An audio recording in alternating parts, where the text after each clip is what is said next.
प्रकरणामध्ये आणखी एक अपडेट आहे। वैष्णवीला मृत्यूच्या आधी 8 दिवस विविध हत्यारांनी मारहाण करण्यात आली होती। हगवणेंच्या घरामधून पाईप, लोखंडी पार आणि रिव्हॉल्व्हर जप्त करण्यात आला आहे। हगवणे कुटुंबाचं बँकेतील लॉकर सुद्धा पोलिसांकडून सील करण्यात आलंय। वैष्णवीला मृत्यूच्या आधी 8 दिवस मारहाण, पाईप, लोखंडी पार, रिव्हॉल्व्हर जप्त, हगवणेचा लॉकर सील।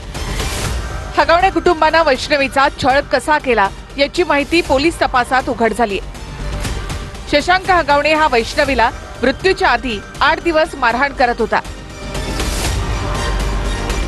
शशांक हगवणेनं वैष्णवीला वेगवेगळ्या हत्यारांनी मारहाण केली। प्लास्टिकच्या पाईपनं सुद्धा वैष्णवीला मारहाण करण्यात आली होती। वैष्णवीला मारहाण केलेला एक पाईपही पोलिसांनी जप्त केलाय। वैष्णवी प्रकरणात पोलिसांनी हगवणेच्या घरातून काय काय जप्त केलं तेही पहा। काळ्या रंगाची लोखंडी पार, पांढऱ्या रंगाचा प्लास्टिकचा गोलाकार पाईप, चॉकलेटी आणि पिवळसर रंगाची फुलं असलेली साडी, राखाडी आणि पांढऱ्या रंगाचा स्टूल, पांढऱ्या रंगाची टोयोटा फॉर्च्युनर गाडी, ऍक्टिवा गाडी, आरोपींना पळून जाण्यासाठी वापरलेली वाहनं, लग्नात हुंडा म्हणून दिलेले चांदीचे दागिने, आरोपीकडचा पिस्तूल, मोबाईल आणि पासपोर्ट।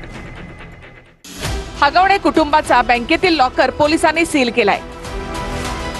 लॉकरमध्ये असलेल्या सोन्याचा तपास पोलीस करणार आहेत। याच प्रकरणामधला आणखी एक आरोपी निलेश चव्हाण अजूनही फरार आहे। निलेश चव्हाणनं लता हगवणे आणि करिश्मा हगवणेचा मोबाईल लंपास केलाय। निलेश चव्हाण आणि करिश्मा हगवणे वैष्णवीला वारंवार मानसिक त्रास देत होते। त्यामुळे निलेश चव्हाण ताब्यात आल्यावर पोलीस त्याची करिश्मा हगवणे याच्यासोबत एकत्रित चौकशी करणार आहेत।